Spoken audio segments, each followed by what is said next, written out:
주약에 맞춰 목성기도 들으심으로 주일 2부 예배를 하나님 앞에 드리겠습니다.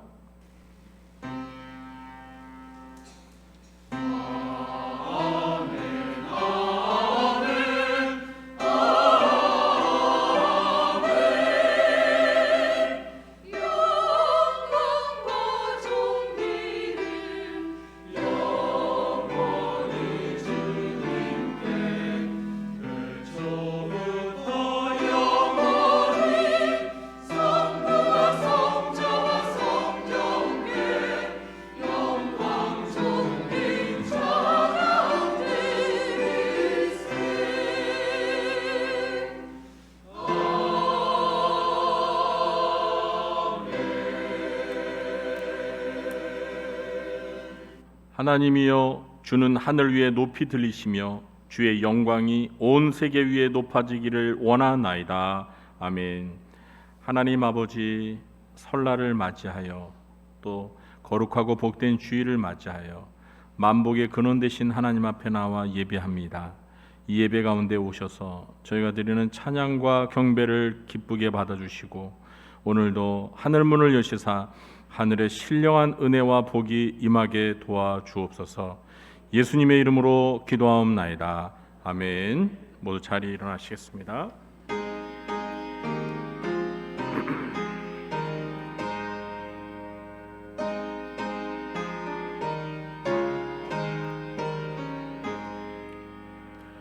만복의 근원 하나님, 온 백성 찬송 드리고 저 천사여 찬송하세. 찬송 성부 성자 성령. 아멘.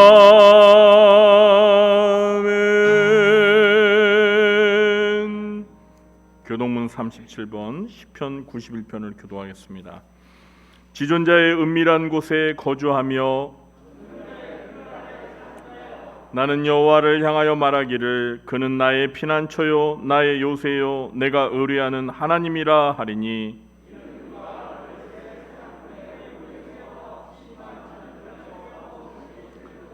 그가 너를 그의 깃으로 덮으시리니 네가 그의 날개 아래에 피하리로다.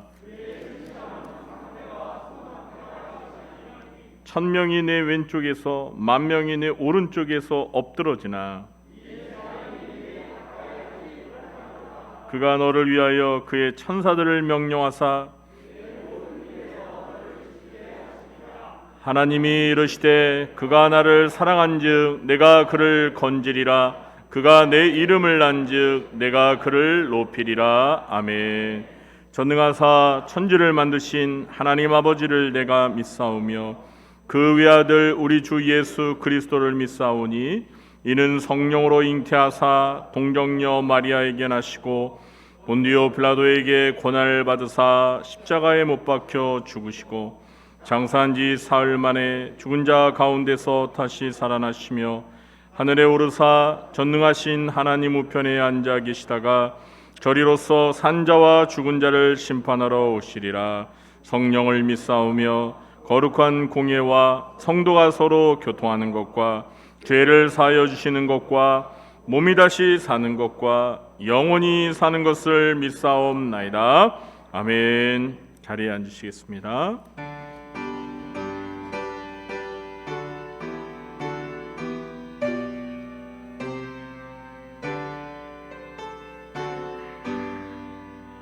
주 예수 이름 높이여 다 찬양하여라. 금멸류관을 들여서 만유의 주 찬양. 금멸류관을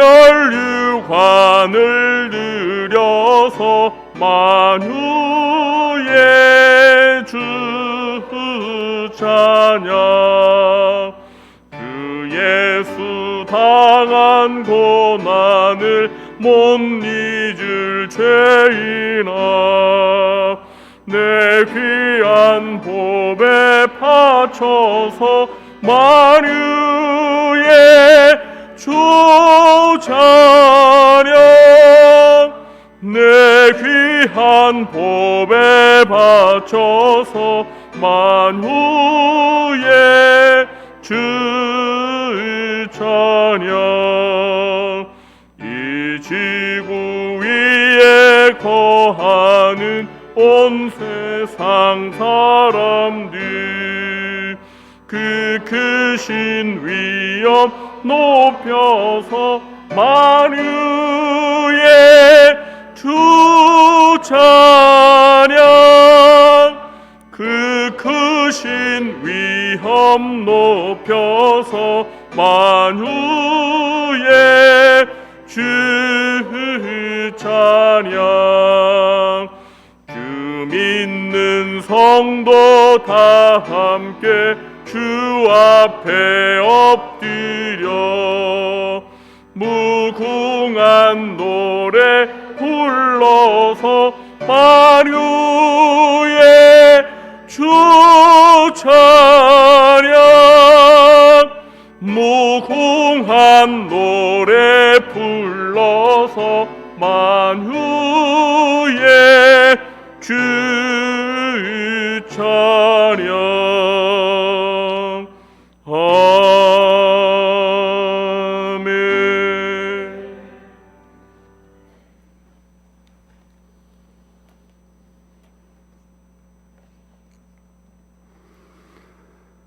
전능하신 하나님 아버지, 저희에게 새해를 허락해 주시고 또한 설 명절 복된 주의 날을 허락해 주신 하나님 은혜에 감사를 드리옵나이다.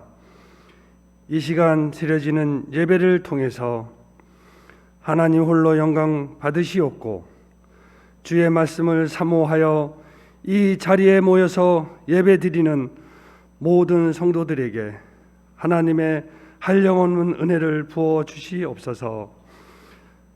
한 주도 하나님의 은혜로 살아가기로 다짐을 하며 또 다짐을 하였지만 세상의 헛된 것에 끌려다니며 모든 일에 낙심하고 염려하여 하나님의 은혜를 잊어버리고 살았던 것을 회개하오니 용서하여 주시옵소서. 하나님 아버지, 설 명절을 맞이하여 가족들을 만나기 위해 고향으로 먼저 출발한 성도들, 또 이렇게 성전에 나와 하나님께 예배를 드리고 고향으로 떠나는 성도들 모두 다 오고 가는 차편과 발걸음을 불 기둥으로 구름 기둥으로 안전하게 인도하여 주시옵소서. 하나님 아버지, 새해를 맞이하여 전 가족 신방이 시작되었사오니 신방을 받는 성도들께서는 예수님을 맞이하는 마음으로 준비하면서 목사님께서 축복의 말씀을 선포하실 때 그 가정이 축복에 넘치게 하여 주시옵소서. 신방을 다니시는 목사님과 신방 대원들이 육신이 고나지 않도록 영육간의 강건함으로 지켜주시옵소서. 하나님 아버지, 저희 구리중앙교회 성도들 중에 질병이나 경제적 어려움 또 여러 가지 문제로 견디기 힘든 마음을 안고 고통 속에 있는 성도들이 있사오니 주님께서 친히 저들의 심령과 육신을 보듬어 주시고 치료시켜 주셔서 완전히 회복케 하여 주시옵소서. 세상의 부귀영화 안락하는 것은 잠깐이고 헛된 것임을 깨닫고 영원히 저 천국에 소망을 두고 하루하루 순간순간을 승리하며 의미 있게 살아가는 구리중앙교회 성도들이 되게 하여 주시옵소서. 하나님 아버지, 영유치부, 유초동부, 중고등부의 청년부까지 겨울 수련회를 앞두고 있사오니 겨울 수련회를 통해 주의 어린 자녀들이 영적으로 변화받고 성령의 은사를 체험하며 다음 세대를 책임지는 영적 지도자들과 일꾼들이 많이 세워 주시옵소서. 수고하는 교사들에게 주의 능력과 큰 은혜로 채워 주시옵소서. 이 시간 담임 목사님께서 말씀을 대언하실 때 듣는 모든 이들에게 삶과 인격의 새로운 변화가 일어나 가정과 교회와 일터에서 삶의 아름다운 열매들이 풍성히 맺히게 하여 주시옵소서. 이 시간 할렐루야 찬양대 은혜로운 찬양을 기쁘게 받아 주시옵고 교회의 안팎으로 여러 모양으로 봉사하는 이들을 기억하여 주셔서 하늘의 신령한 복으로 채워 주시옵소서. 감사드리옵고 살아계신 예수 그리스도 이름으로 기도드리옵나이다. 아멘.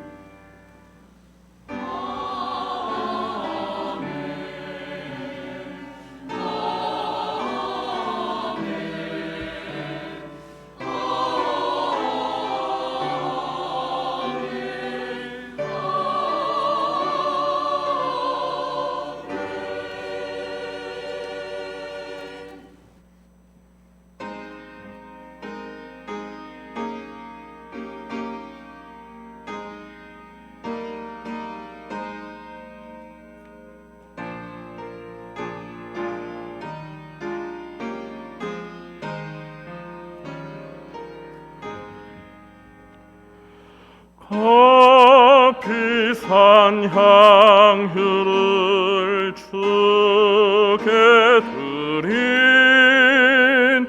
막달라 마리아 본받아서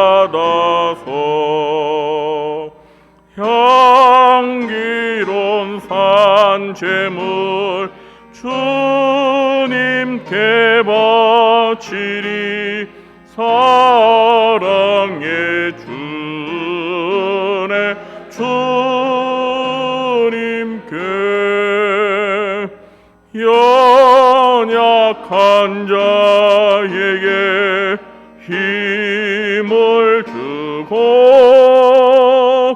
어두운 세상에 빛을 비춰 성실과 인내로 내 형제 이끌리. 사랑의 주네 주님께 두려운 마음에 소망 주고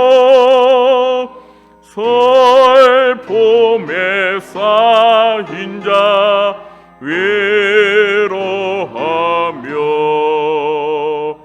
길 잃은 자들이 친절히 이끌리.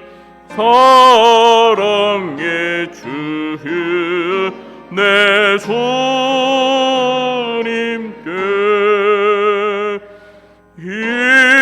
인생의 황홀이 기들어서 이 땅의 수고가 끝날 때에 주님을 섬기다 평안히 거리라. 사랑의 주 내 주님께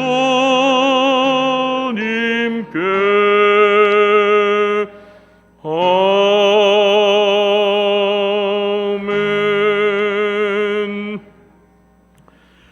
교회 소식을 전해드리도록 하겠습니다. 2023년 표를 우리 다 함께 외쳐보겠습니다. 잃은 양을 찾으라. 아멘.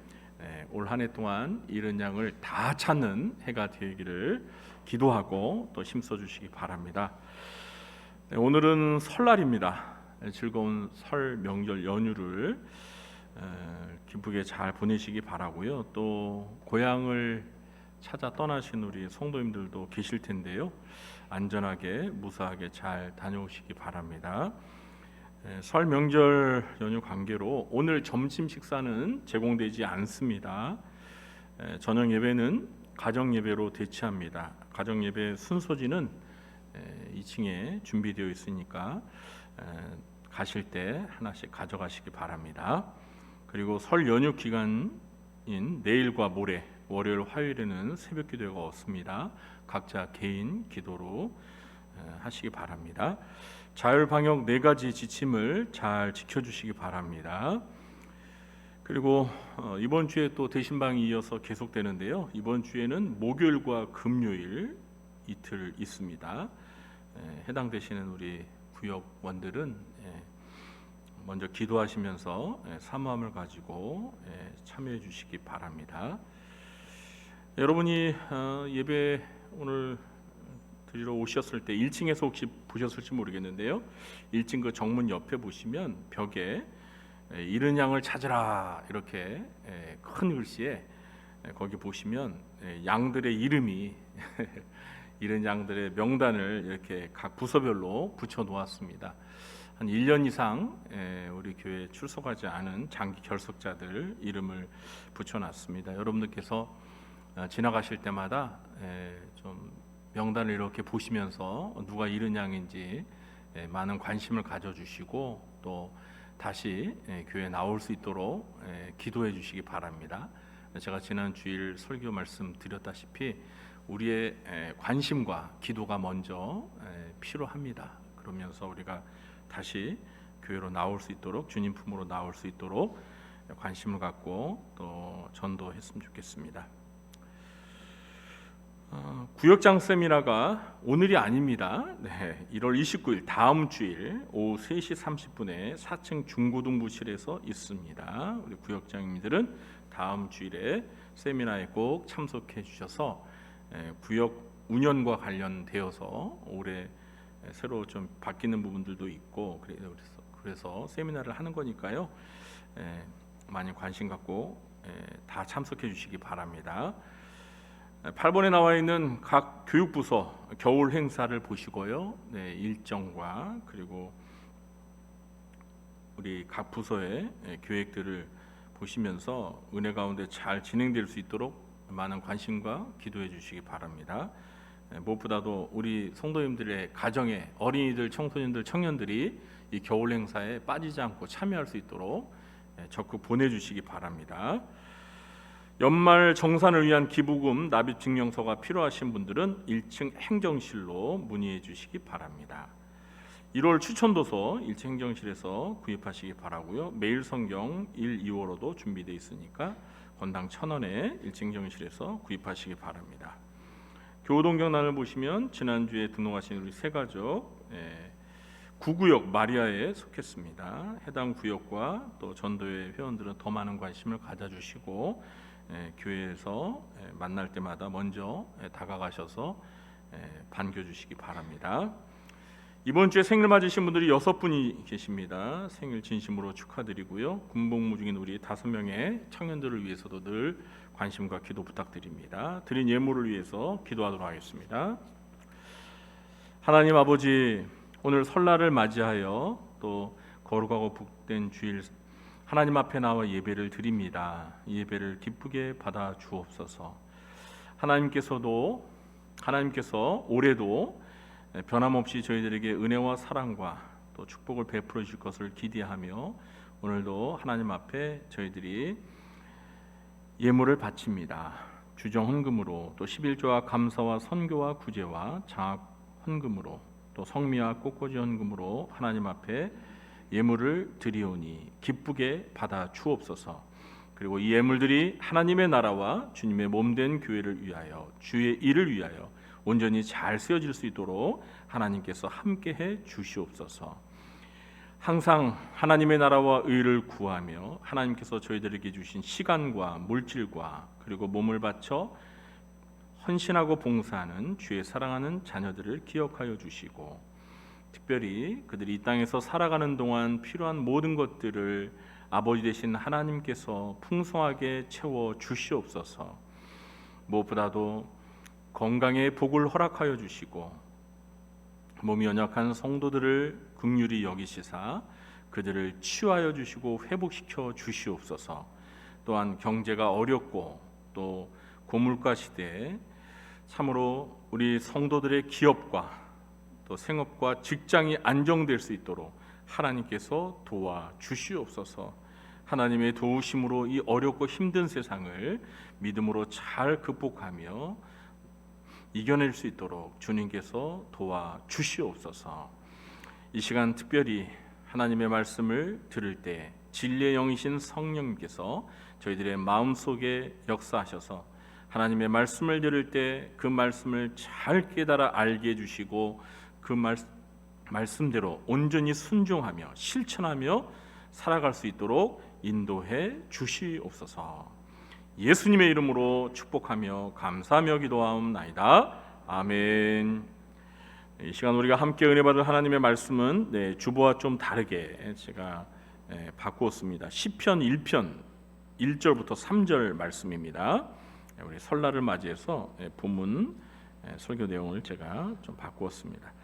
시편 1편 1절로 3절 말씀입니다. 구약 성경 805쪽 시편 1편 1절로 3절 말씀을 제가 봉독하도록 하겠습니다. 복 있는 사람은 악인들의 꾀를 따르지 아니하며 죄인들의 길에 서지 아니하며 오만한 자들의 자리에 앉지 아니하고 오직 여호와의 율법을 즐거워하여 그의 율법을 주야로 묵상하는도다. 그는 시냇가에 심은 나무가 철을 따라 열매를 맺으며 그 잎사귀가 마르지 아니함 같으니 그가 하는 모든 일이 다 형통하리로다. 아멘. 이 시간에는 우리 할렐루야 찬양대가 찬양으로 하나님 앞에 영광 돌리겠습니다.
오늘 우리 할렐루야 찬양대가 찬양 부른 이 노래가 선한 능력으로라는 제목의 노래인데요. 혹시 아세요? 이 찬양이 유명한 찬양이에요. 그런데 이 찬양을 지은 그 작사자가 누구냐면 이 독일의 이 2차 대전 때 이 히틀러와 나치에 저항하다가 순교를 당한 그 독일의 유명한 신학자이자 목사님이 있어요. 본헤퍼라는, 아마 들어보셨을 텐데요. 아주 훌륭한 신학자입니다. 근데 순교를 당했어요. 이 불의와 저항하면서 목숨을 내걸고 정말 선한 능력을 발휘하신 분이죠. 그분의 그 찬양 가사로 만들어진 찬양인데 참 감동적입니다. 그 가사를 우리가 마음에 잘 새기면서 우리도 이 불의와 부정과 불법이 난무하는 세상에서 선한 능력을 발휘하면서 순교자적인 신앙을 가지고 살았으면 좋겠습니다. 감사합니다. 자, 오늘도 2부 예배에 참여하신 우리 성도님들에게 하나님 아버지께서 은혜와 평강의 복을 베풀어 주시길 예수님의 이름으로 축원합니다. 오늘은 설날을 맞이해서 우리 새해 인사로 서로 마주보면서 반갑게 인사 나누셨습니다. 새해 복 많이 받으세요. 새해 복 많이 받으세요. 정말 새해 복 많이 받으시기 바랍니다. 오늘 아침에 떡국 드셨습니까? 떡국을 먹어야 비로소 나이를 한 살 더 먹는 거죠. 그런데 여러분, 올해는 떡국을 드셔도 소용이 없습니다. 왜냐하면 6월부터 이제 나이를 만으로 한대요. 그래서 떡국을 드셔도요, 1살 또는 2살을 여러분이 젊어지시는 거예요. 저는 생일이 12월생이라서 2살이 더 줄어듭니다. 뭐 숫자상으로는 줄어들어도 그래도 더 젊어지는 것 같아서 기분은 좋습니다. 오늘은 설날이어서 이 복과 관련한 설교를 해야겠다 싶어서요, 어제 갑자기 제가 설교 내용을 바꾸었습니다. 주보는 이미 금요일 날 인쇄가 되어서 수정을 하지 못했습니다. 이 주보에 적혀 있는 이 설교는 다음 주일에 하도록 하겠습니다. 설날이 되면 사람들은 어김없이 오늘 우리가 했던 것처럼 새해 복 많이 받으세요라고 인사를 합니다. 이 영어권에서도 새해가 되면 해피 뉴 이어, 새해 행복하세요라고 새해 인사를 하는데요. 좀 차이가 있다면 우리 새해 인사말에는 많이라는 말이 들어가 있다는 겁니다. 그만큼 우리나라 사람들은 이 복을 많이 받고 싶어하는 욕심과 간절함이 더 큰 것 같습니다. 새해를 맞아 다른 사람들이 복을 많이 받기를 비는 것은 참 좋은 문화입니다. 그런데 성경적인 관점에서 보면 이 복이라는 것은 단지 빈다고 해서 자동적으로 받는 것은 아닙니다. 복을 받을 만한 사람이 되어야 복을 받는 것입니다. 그래서 오늘은 이런 사람이 복을 받습니다. 이런 사람이 복을 받습니다는 제목으로 시편 1편에서 말하는 복을 받는 사람이 어떤 사람인지에 대해서 살펴보려고 합니다. 시편 1편은 시편의 시작을 알리는 서시이면서 전체 150편을 대표하는 시입니다. 시편에 수록된 시들 중에서 우리에게 가장 잘 알려진 시여서 아마도 우리 성도님들 가운데는 이 시편 1편 전체 내용을 다 암송하시는 분들도 많을 것입니다. 시편 1편의 주제는 복 있는 사람입니다. 여기에서 복 있는 사람이란 복을 받는 사람을 의미합니다. 시편 1편은 우리에게 복을 받는 사람이 어떤 사람인지를 가르쳐주고 있습니다. 자, 시편 1편이 우리에게 가르쳐주는 복을 받는 사람은 어떤 사람일까요? 첫째, 죄를 멀리하는 사람입니다. 무엇을 멀리하는 사람이요? 그렇습니다. 죄를 멀리하는 사람이 복을 받는 사람입니다. 우리 1절 말씀을 다시 함께 읽어보겠습니다. 복 있는 사람은 악인들의 꾀를 따르지 아니하며 죄인들의 길에 서지 아니하며 오만한 자들의 자리에 앉지 아니하고. 자, 시편 1편에서 말하는 복 있는 사람, 복을 받는 사람은 세 가지를 하지 않는 사람이에요. 그 세 가지 무엇이죠? 첫 번째, 악인들의 꾀를 따르지 아니하는 사람입니다. 두 번째는 죄인들의 길에 서성거리지 않는 사람입니다. 그리고 마지막 세 번째는 오만한 자들의 자리에 앉지 아니하는 사람입니다. 자, 이것을 한마디로 요약한다면 복 있는 사람은 죄를 멀리하는 사람입니다.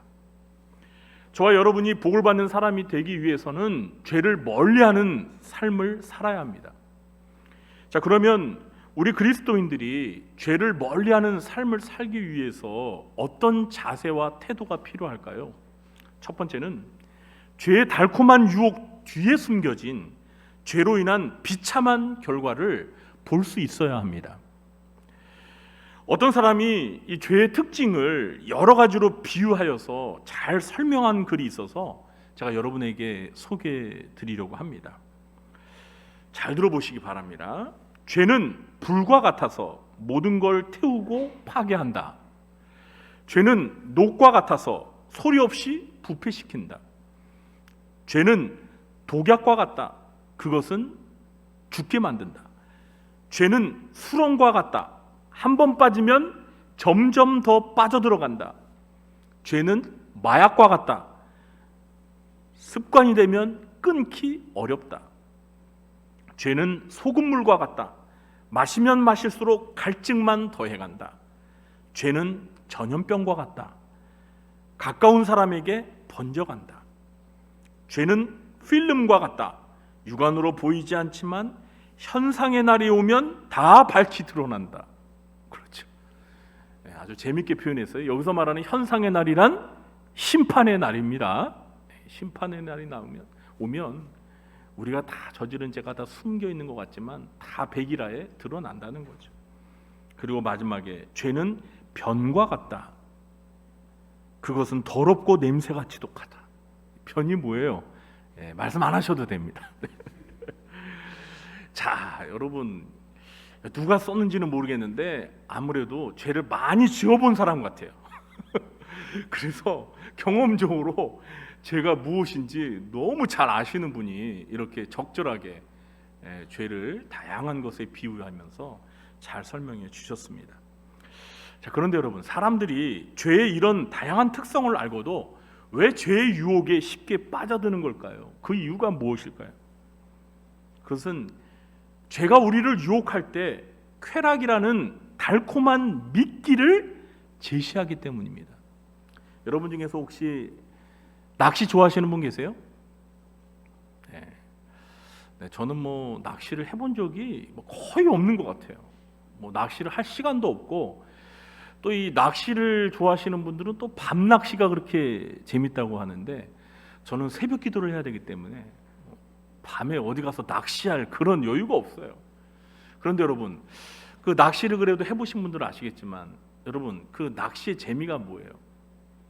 고기를 낚는 거잖아요. 그런데 고기를 낚기 위해서는 뭐가 있어야 돼요? 낚싯대만 있으면 안 됩니다. 뭐가 있어야 됩니까? 미끼가 있어야 돼요. 그 미끼에 뭐 지렁이라든지 뭐 먹이 이런 것들을 다 이렇게 달아가지고 던지면 그 물고기라는 놈들이 밀어내가지고 그 먹이를 보고 덥석 물잖아요.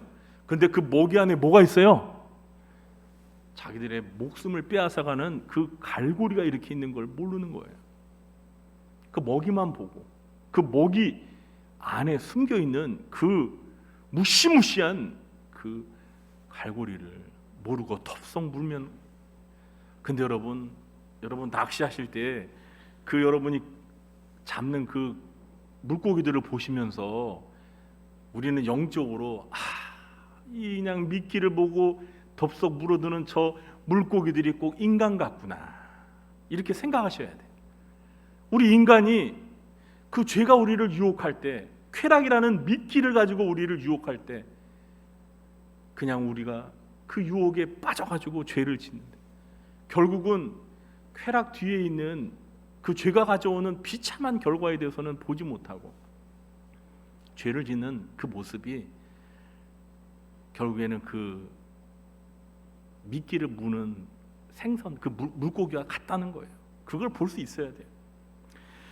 여러분, 제가 처음부터 공포 영화에 나오는 척키처럼 무시무시하고 혐오스러운 얼굴로 우리에게 다가온다면 누구나 죄를 떠나 멀리 도망칠 것입니다. 여러분, 척키 아세요? 척키 모르세요? 아세요? 제가 한번 표정 지어드릴까요? 제가 근데 또 제가 어떻게 지어드려요? 이 잘생긴 얼굴로. 농담이고 하여튼 척키 있어요. 예, 그래가지고 정말 무섭고 혐오스러운 영화 보지 마세요. 진짜 공포 영화예요, 공포 영화. 그런데 여러분, 죄가 이렇게 척키처럼 우리에게 다가온다면 우리가 다 죄를 멀리하고 도망칠 텐데, 이 죄라는 놈이 우리에게 선악과처럼 먹음직도 하고 보암직도 하고 지혜롭게 할 만큼 탐스러워 보이는 모습으로 변장을 하고 다가온다는 거예요. 그래서 사람들이 이 죄의 유혹 앞에 쉽게 무너지고 마는 것입니다. 사람들이 중독성이 있는 담배나 술이나 마약에 쉽게 빠져드는 이유가 무엇입니까? 이 담배나 술이나 마약을 하게 되면 불안하고 초조하고 우울한 마음에서 벗어나 기분이 좋아지기 때문입니다. 죄는 이렇게 일순간의 쾌락을 제공합니다. 그러나 이런 유혹에 넘어가 죄에 빠져들게 되면 일순간의 쾌락은 사라지고 그때부터 더 큰 불안과 초조함과 우울함으로 그 사람의 정신과 육체를 완전히 파괴해버리고 맙니다. 그래서 중독을 예방하고 치료하기 위해서 사용하는 치료법 중에 혐오기법이라는 것이 있습니다. 혐오기법 아시죠? 예전에 해외 뉴스를 보니까 이 캐나다에서는요, 흡연을 경고하기 위해서 이 담배에다 폐암 환자가 죽어가는 실제 사진을 의무적으로 넣게 되어 있다고 합니다. 흡연이 가져오는 혐오스러운 결과를 두 눈으로 똑똑히 보고 담배를 끊으라는 경고 메시지가 이 담배갑에 새겨져 있는 거예요. 그러므로 우리는 죄의 달콤한 유혹 뒤에 숨어 있는 죄의 비참한 결과를 볼 수 있어야 합니다. 여러분, 죄의 싹이 무엇입니까? 그렇습니다. 죄의 대가, 죄의 싹은 사망입니다. 죽음이에요. 죄는 인간을 불행하게 만들고 죄는 인간을 지옥으로 빠뜨리게 만듭니다. 큰 죄건 작은 죄건 죄의 싹은 사망이라는 동일한 결과를 낳습니다.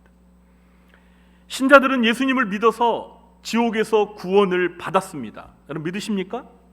아멘. 그러나 신자들에게 죄는 여전히 위협적이고 위험합니다. 신자들이 죄를 지으면 하나님과의 관계를 불편하게 만들고 우리의 마음에서 구원의 감격과 기쁨을 빼앗아가게 되고 우리 안에 계신 성령님을 근심하도록 만듭니다. 또한 죄는 하나님께서 우리를 위해 예비하신 그 수많은 복들을 경험하지 못하도록 하는 장애물입니다. 또 하나님과의 관계뿐만 아니라 인간관계를 파괴하고 우리의 집과 일과 건강을 파괴하는 주범입니다. 그러므로 하나님의 자녀들은 이와 같은 죄의 비참한 결과를 미리 내다보고 죄의 유혹을 과감히 거부하고 죄를 멀리해야 합니다. 죄를 멀리하는 삶을 살기 위해 필요한 두 번째 자세는 작은 죄라고 해서 가볍게 여기지 말고 큰 죄처럼 단호하게 뿌리쳐야 합니다. 일반적으로 사람들은 살인과 같은 큰 죄는 잘 안 짓습니다. 반면에 사소한 거짓말과 같은 작은 죄에 대해서는 관대하게 생각하고 쉽게 죄를 저지릅니다. 그런데 이 중죄를 저지른 죄인이 처음부터 그런 큰 죄를 저지르는 것이 아닙니다. 바늘 도둑이 소 도둑 되는 거예요. 이런 속단처럼 작은 죄라고 쉽게 허용하고 방치하게 되면 머지않아 더 큰 죄로 발전하여서 큰 죄도 서슴없이 쉽게 범하게 되는 것입니다. 이렇게 죄는 가만히 놔두면 더 잔인하고 더 파괴적이고 더 지능적으로 진화하는 성질이 있습니다. 오늘 시편 1편 1절 말씀에서도 죄가 점점 심각하게 진화하는 모습을 이 점층법을 사용하여서 아주 잘 표현하고 있는데요. 먼저 악인들의 꾀를 따르게 되면 어떻게 되죠? 그 다음에는 죄인들의 길을 걷게 됩니다. 그리고 죄인들의 길을 걷게 되면 나중에 결국에는 오만한 자의 자리에 눌러 앉게 된다고 묘사하고 있어요. 죄의 심각성이 점점 더 깊어지는 거죠. 그러므로 오만한 자의 자리에 눌러 앉게 되었을 때 뒤늦게 후회하지 말고 애초부터 악인들의 꾀가 우리를 유혹할 때 귀를 막고 그들의 꾀를 뿌리쳐야 하는 것입니다. 그럼 마귀가 사람들을 이 죄짓도록 유혹할 때 잘 쓰는 3단계 전략이 있습니다. 이걸 3O 전략이라고 해서 이거 제가 만든 거예요. 네, 이거 저에게 저작권이 있습니다. 3O 전략. 여기서 3O, 그러니까 3O 전략인데 여기서 O는 숫자 5가 아니에요. 알파벳의 O입니다. 왜 제가 3O라고 했냐면 앞으로 제가 설명드리는 이 마귀가 사람들을 죄짓도록 유혹하는 이 3단계 전략에 그 전략의 첫 글자가 영어로 다 O로 시작해요. 알파벳 O로, 이니셜. 그래서 3O라고 하는데요. 여러분 한번 들어보실래요? 네, 이거 제가 아무에게도 안 가르쳐 주는 건데 한번 들어보세요. 정말 그런가? 첫 번째 전략은 only one, 딱 한 번만 전략입니다. 마귀는 우리를 유혹할 때 두 번도 아니고 딱 한 번만 해보라고 유혹합니다. 여러분 연초가 되면 사람들이 새로운 각오와 다짐을 하고 금주, 금연을 선언합니다. 자, 그런데 사람들이 처음에는 잘 하다가 실패하는 이유가 무엇일까요? 네? 주변에서 사람들이 뭐라고 그래요? 야, 딱 한 번만 마시자. 딱 한 번만 마시자 이렇게. 야, 두 번도 아니야. 딱 한 번만. 오늘 딱 한 잔만 해. 그리고 딱 한 모금만 빨아봐. 거기에 넘어가는 거예요. 딱 한 번만. 딱 한 번만. 그래, 오늘만 딱 한 번만 해보자. 이러면서 마음 먹었던 게 그냥 무너지는 거예요. 일단 마귀의 이 딱 한 번 전략에 말려들면은요, 그 다음에 마귀가 전략을 바꿔서 두 번째로 사용하는 전략이 무엇인 줄 아십니까? One more, 한 번 더 전략입니다. 마귀는 이렇게 말합니다. 아니, 지난번에 한 번 했는데 한 번 더 해, 이러는 거예요. 지난번에도 한 번 했잖아. 그러니까 오늘 한 번만 더 해. 이렇게 유혹하는 거예요. 이렇게 한 번 더 전략에 또 넘어가게 되면 마귀가 마지막으로 세 번째 사용하는 전략이 무엇이냐면요, on and on, 계속해서 전략입니다. 계속해서 하라는 거예요. 한 번이 아니라 두 번씩이나 했으니까 이제 계속해서 반복해서 해. 이렇게 과감하게 우리를 유혹해요. 어때요, 여러분? 그런 것 같아요? 안 그런 것 같아요? 별로 죄를 안 져보셔서 모르시네. 저는 죄를 많이 져봐서 알아요. 이 경험에서 나온 거예요. 한 번만 해, 한 번 더 해, 계속해. 처음에는 죄를 지을 때 떨리고 두렵고 양심의 가책이 되었는데요, 한 번, 두 번 반복하면서 이제는 죄를 짓는 것이 대담해지고 습관이 되어 버립니다. 결국 죄의 중독이 되어 버리고 마는 것입니다. 아마 여러분께서는 제 설명이 충분히 공감이 갈 것입니다. 그러므로 우리는 작은 죄라고 해서 가볍게 관대해서는 안 됩니다. 성경에는 큰 죄는 지으면 안 되고 작은 죄는 얼마든지 지어도 좋다고 허용한 적이 없습니다. 큰 죄건 작은 죄건 죄는 죄예요.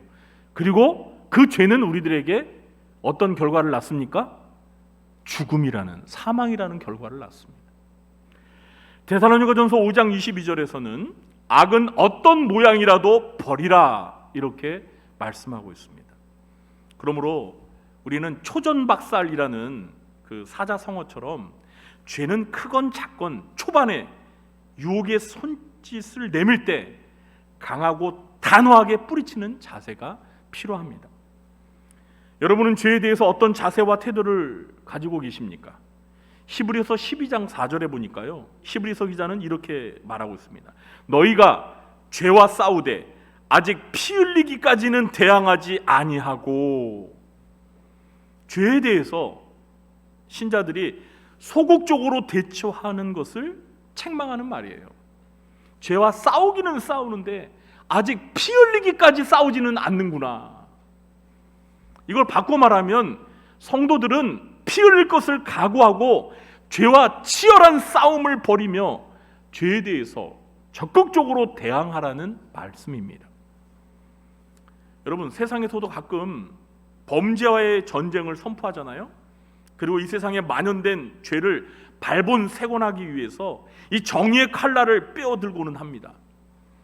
하물며 거룩한 삶을 살아야 하는 우리 성도가 죄에 대해서 소극적인 태도를 보인다면 되겠습니까? 우리 구주한교회 성도님들은 복을 받는 사람이 되고 싶으십니까? 아멘? 그렇다면 죄를 멀리하시기 바랍니다. 죄의 달콤한 유혹에 넘어가지 말고 죄의 처참한 결과를 내다보면서 작은 죄일지라도 단호하게 대항하며 싸우시기 바랍니다. 그래서 모두가 하나님으로부터 복을 받는 사람이 되시길 예수님의 이름으로 축원합니다. 자, 또 누가 복 있는 사람, 복을 받는 사람이라고 말하고 있죠? 둘째는 하나님의 말씀을 가까이 하는 사람입니다. 우리 2절 말씀 함께 읽어보겠습니다. 오직 여호와의 율법을 즐거워하여 그의 율법을 주야로 묵상하는도다. 아멘. 자, 복을 받는 사람은 죄를 멀리하는 사람이면서 여호와의 율법을 가까이 하는 사람입니다. 여기에서 여호와의 율법은 하나님의 말씀으로 이해하셔도 좋습니다. 2절에서 복을 받는 사람이 하나님의 말씀을 가까이 하는 모습을 두 가지로 묘사하고 있는데요. 첫 번째는 복을 받는 사람은 여호와의 율법을 즐거워합니다. 뭘 즐거워해요? 여호와의 율법, 하나님의 말씀을 즐거워해요. 두 번째는 복을 받는 사람은 여호와의 율법을 주야로, 밤낮으로 묵상합니다. 주야로 뭘 묵상한다고요? 여호와의 율법, 하나님의 말씀을 주야로 묵상하는. 복을 받는 사람은 하나님의 말씀을 즐거워하기 때문에 이 말씀을 읽는 것을 좋아합니다. 그래서 복을 받는 사람은 밤낮으로 하나님의 말씀을 묵상합니다. 그런데 여러분, 여기에서 묵상하다는 말이 히브리어로 하가인데요, 작은 소리로 읊조리다라는 뜻이 있습니다. 그래서 여러분, 성경에 거의 묵상하는 이라는 말에 보시면 숫자 1이 써 있고 그 하단에 뭐라고 써 있어요? 히.점 작은 소리로 읊조리다 이렇게 써 있을 것입니다. 써 있습니까? 네, 다 써 있어요. 다. 그러니까 묵상하다는 말의 원래의 뜻은 단지 조용히 눈을 감고 깊이 생각에 잠긴다, 이런 정적인 이미지의 단어가 아닙니다. 히브리어의 묵상하다는 말은 마치 참새가 제잘거리듯이 말씀을 소리를 내며 읽고 암송하면서 하나님의 말씀에 대해서 역동적이고 적극적으로 반응을 보인다라는 뜻입니다.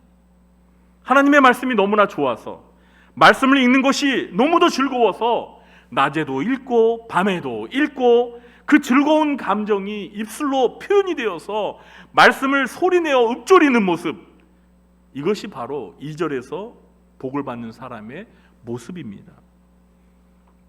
어떻습니까? 여러분? 이 모습이 저와 여러분의 모습인가요? 저와 여러분은 하나님의 말씀을 얼마나 좋아하십니까? 하나님의 말씀을 읽는 일이 얼마나 즐거우십니까? 하나님의 말씀을 밤낮으로 묵상하십니까? 우리나라 개신교인들을 대상으로 일주일에 성경을 한 번 이상 읽는 사람이 얼마나 되는지 설문조사를 했습니다. 과연 결과가 어떻게 나왔을까요?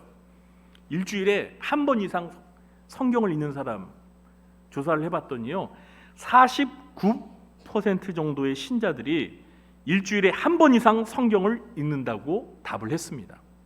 한 절반 정도가 일주일에 나는 한 번 이상은 성경을 읽는다라고 답을 했다는 거예요. 그 절반 안에 여러분도 들어가십니까? 그리고요 11%는 아예 일주일 동안 성경을 한 번도 안 읽는데요. 그러니까 성경을 그냥 가지고만 있는 거예요. 그냥 들고만 다니는 거예요. 그리고 성경을 읽지는 않는 거예요. 심각하죠? 그러니까 10명 중에 1명 정도는 그렇다는 거예요. 그 10명 중에 1명 정도 여러분 들어가시지는 않으시겠죠. 그런데 여러분, 사실 이 49%의 숫자에는 예배 시간에 설교 본문을 한 번 읽는 경우도 포함되는 거잖아요. 그렇죠? 한 번 이상이니까 한 번도 포함되는 거잖아요. 그러니까 월요일서부터 토요일까지는 한 번도 성경을 안 읽었어요. 그런데 주일날 예배드리러 와서 설교하는 그 본문을 이렇게 따라서 읽는 거예요. 그것도 한 번 포함되잖아요. 여러분, 그것까지 포함해서 49%예요. 그러니까 저는 이거 설문조사를 잘못한 것 같아. 다시 해야 돼요. 이렇게 해야 되지 않을까요? 하루에 한 번 이상 읽는 사람 얼마나 되는 걸 한번 하루에 한 번씩 이상.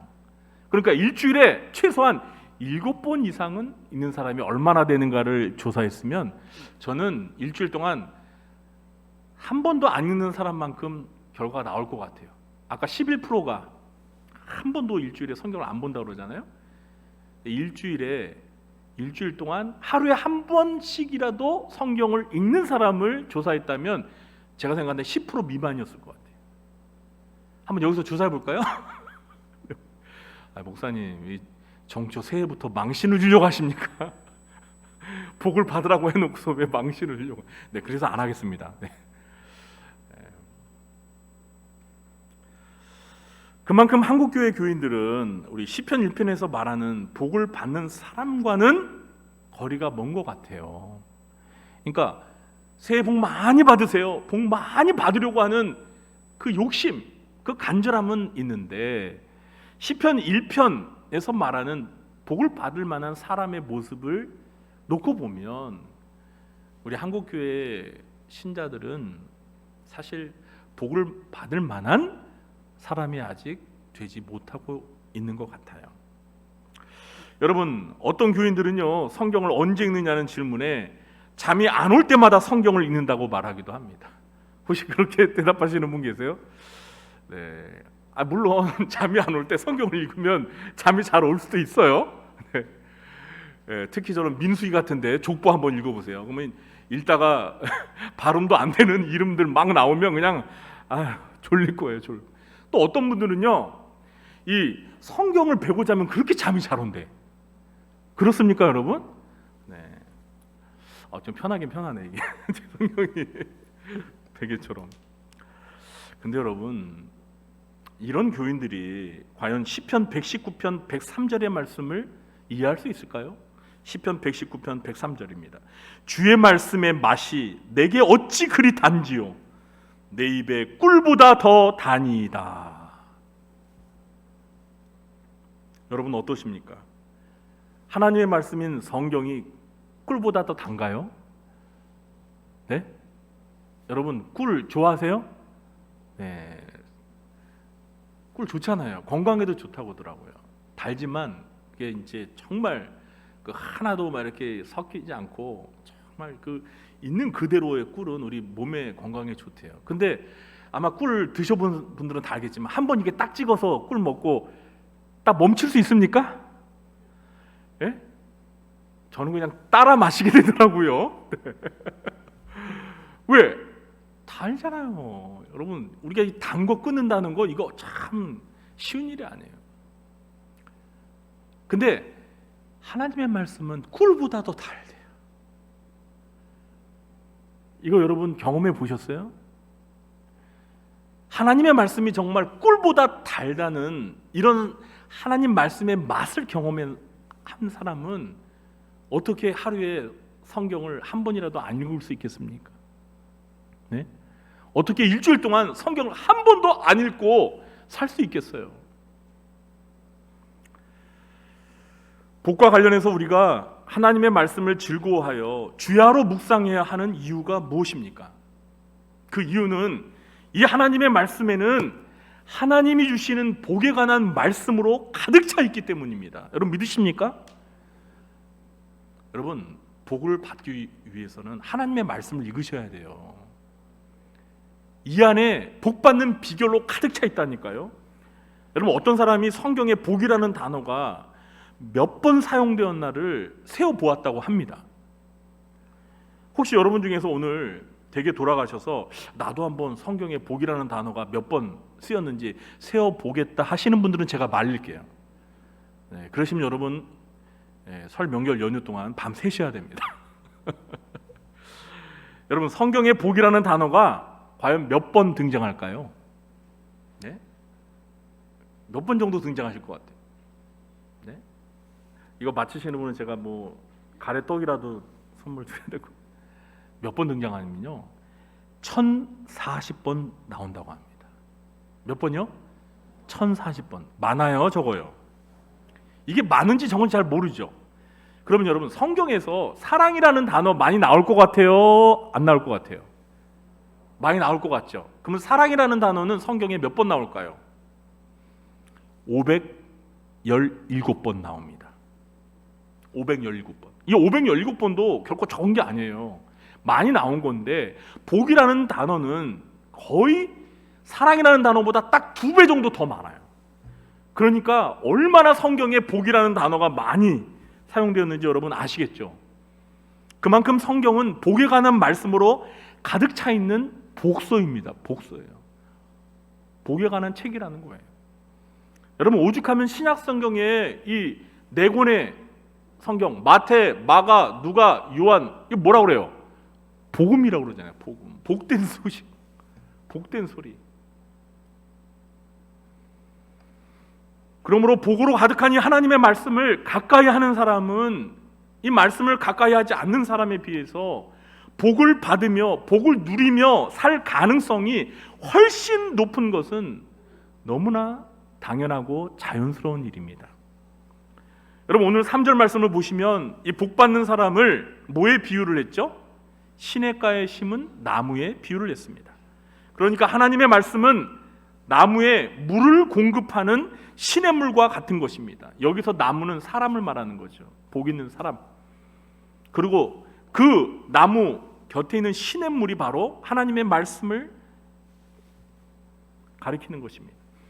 시냇가에 심은 나무는 물 가까이에 심겨졌기 때문에 수분을 섭취해서 철을 따라 열매를 맺고 그 잎사귀가 마르지 않습니다. 마찬가지로 하나님의 말씀을 가까이 하는 사람은 하나님의 말씀에 수시로 빨대를 꽂아서 하늘의 신령한 복과 영혼을 소생시키는 생명의 자양분을 빨아들이기 때문에 복을 받는 삶을 살 수가 있는 것입니다. 여러분 믿으시면 아멘 하시기 바랍니다. 저와 여러분은 복을 받는 사람이 되고 싶으십니까? 아멘. 그러면 하나님의 말씀을 가까이 하시기 바랍니다. TV보다, 게임보다, 컴퓨터보다, 휴대폰보다, 유튜브보다 하나님의 말씀을 더 가까이 하시기 바랍니다. 여러분 새해가 시작되면 성경을 한번 통독하겠다라는 마음 먹는 분들이 계시죠? 저도 올해 통독하겠다고 계획을 세웠는데요. 하루하루 이렇게 읽다가 또 멈추고 그렇긴 한데 여러분 요즘 이 서점에 가보시면은요 통독 성경이라고 있어요. 혹시 보셨습니까? 통독 성경. 아예 그냥 성경 이름이 통독 성경이에요.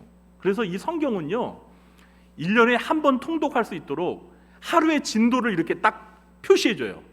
인쇄가 그렇게 돼 있어요. 1일 해가지고 하루에 읽을 분량이 있어요. 그리고 2일 해가지고 365일 하면 한 번 통독되는 거예요. 그런 성경이 있어요. 저도 가지고 있는데 그거대로 진도대로 이렇게 따라서 읽다 보면 1년 일독하는 거는 어렵지 않아요. 또 여러분 요즘 그 스마트폰 어플에 그 통독 성경이라고 이렇게 검색을 해보시면은요 1년에 한 번 통독할 수 있도록 성경 읽기를 도와주는 어플이 있습니다.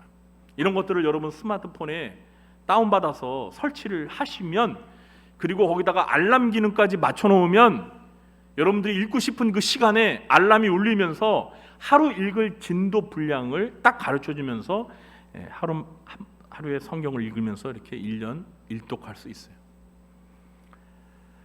여러분, 요즘에는요, 이게 마음이 없어서 그렇지, 마음만 있으면 얼마든지 우리가 하루에 성경을 매일마다 꾸준히 이렇게 1년 동안 한번 통독할 수 있는 그런 좋은 프로그램들이 많아요. 근데 문제는 마음이 없다는 거예요. 여러분, 오늘이 며칠입니까? 1월 20 며칠이죠? 22일이죠? 네, 여러분 1월 20일밖에 안 됐어요. 지금 20일밖에 안 지났어요. 그러니까 여러분 중에서 혹시 통독하겠다라는 마음을 안 먹으신 분들, 오늘이라도 마음 먹으세요. 22일치 금방 읽어요. 하루 한 3장 정도면 돼요. 그럼 한 60장 정도. 맞네. 이번 설 연휴 때 여러분 뭐 하세요? 집에서 시간 많을 때 그 60 몇 장 딱 읽으면 되잖아요. 22일치 딱 읽고, 그렇죠? 그 다음부터 이렇게 하루에 3장, 4장씩 읽으면 나가면 돼요. 그러면 1년이면 여러분 성경을 한 번 통독합니다. 그런데 여러분, 이걸 한 번 통독한다는 게 중요한 게 아니고, 그걸 통독하면서 우리가 뭘 받는 거예요? 은혜를 받고 복을 받는 거예요. 여러분 믿으십니까? 하나님의 복으로 가득 차 있는 이 성경을 우리가 날마다 가까이 하게 되면, 그 속에서 복 받는 비결을 깨닫고 그대로 살게 되면 우리가 복을 받는 사람이 돼서 하나님이 우리에게 주시는 복을 날마다 경험하는 거예요. 우리 성도님들 모두가 새해에는 하나님의 말씀을 가까이 하셔서 복 받는 사람이 되시기를 예수님의 이름으로 축원합니다. 이제 결론을 맺겠습니다. 오늘 3절에서 이렇게 죄를 멀리하고 하나님의 말씀을 가까이 하는 사람은 어떤 결과가 삶에 나타난다고 했죠? 우리 3절 말씀 함께 읽어보겠습니다. 그는 시냇가에 심은 나무가 철을 따라 열매를 맺으며 그 잎사귀가 마르지 않냐함 같으니 그가 하는 모든 일이 다 형통하리로다. 아멘. 시냇가에 심은 나무처럼 철을 따라 열매를 맺으며 잎사귀가 마르지 않는 것처럼 만사가 형통하는 복을 받겠다고 말씀하고 있습니다. 여러분, 이 말씀 믿으십니까? 아멘. 계명년 설날을 맞아 올 한 해 동안 오늘 시편 1편에서 말하는 것처럼 죄를 멀리하고 주야로 하나님의 말씀을 가까이 하셔서 범사가 형통하게 되는 복을 받는 자가 모두 되시길 예수님의 이름으로 축원합니다. 기도하겠습니다. 하나님 아버지, 새해 설날을 맞이하여서 우리 모두가 서로에게 새해 복 많이 받으라고 축복하면서 시편 1편 하나님의 말씀에서 복 받는 사람이 어떤 사람인지 가르쳐 주고 있는데, 이 말씀을 오늘 저희들이 살펴보았습니다. 우리가 이 말씀처럼 죄를 멀리하고 하나님의 말씀을 가까이 하서 시냇가에 심은 나무와 같이 철을 따라 열매를 맺고 잎사귀가 마르지 않냐며 하는 모든 일이 다 형통하게 되는 복을 누리게 해 주시옵소서. 예수님의 이름으로 감사하며 기도하옵나이다. 아멘. 모두 자리에 일어나셔서 찬송가 200장으로 고쳐서 바꿔서 부르도록 하겠습니다. 200장입니다. 200장 함께 찬양드리고 축도로 예배를 마치겠습니다.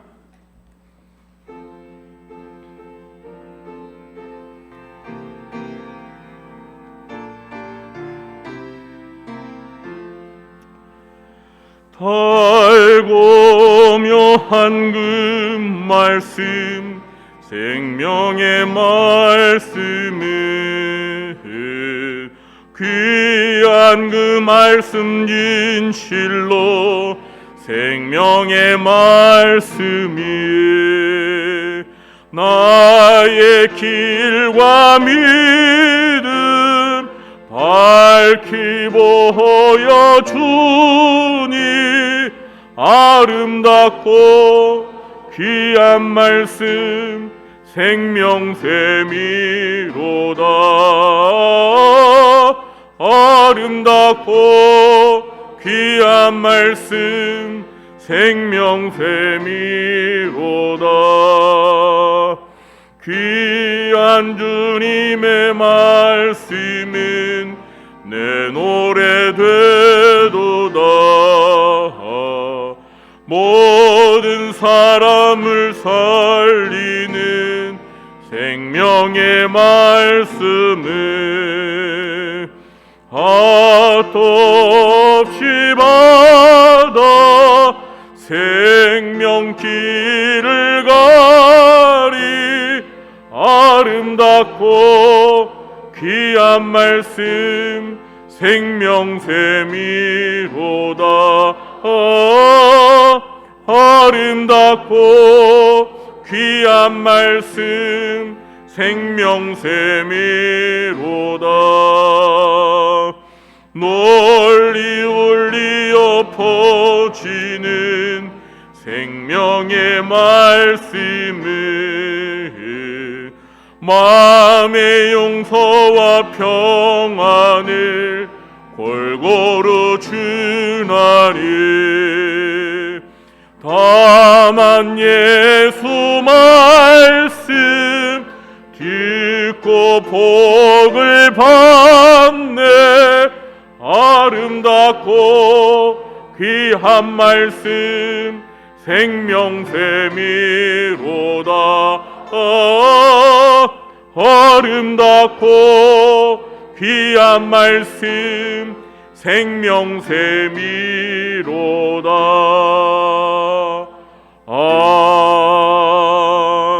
아멘. 지금은 우리 구주 예수 그리스도의 무한하신 은혜와 만복의 근원 되신 하나님 아버지의 극진하신 사랑과 보혜사 성령님의 교통하심이 새 설날을 맞이하여 서로 복 많이 받기를 기원하며 시편 1편에서 가르쳐주는 복 받는 사람이 누구인지를 알아서 올 한 해 동안 죄를 멀리하고 하나님의 말씀을 가까이 하여서 시냇가에 심은 나무가 철을 따라 열매를 맺으며 잎사귀가 마르지 아니함 같이 만사가 형통케 되는 하나님의 복을 누리며 경험하며 살기로 마음에 사모하며 결심하며 돌아가는 주의 사랑하는 백성들 머리 위에와 그들의 가정과 생업과 직장과 교회와 이 나라 민족 위에 지금부터 영원토록 함께 있을지어다. 아멘.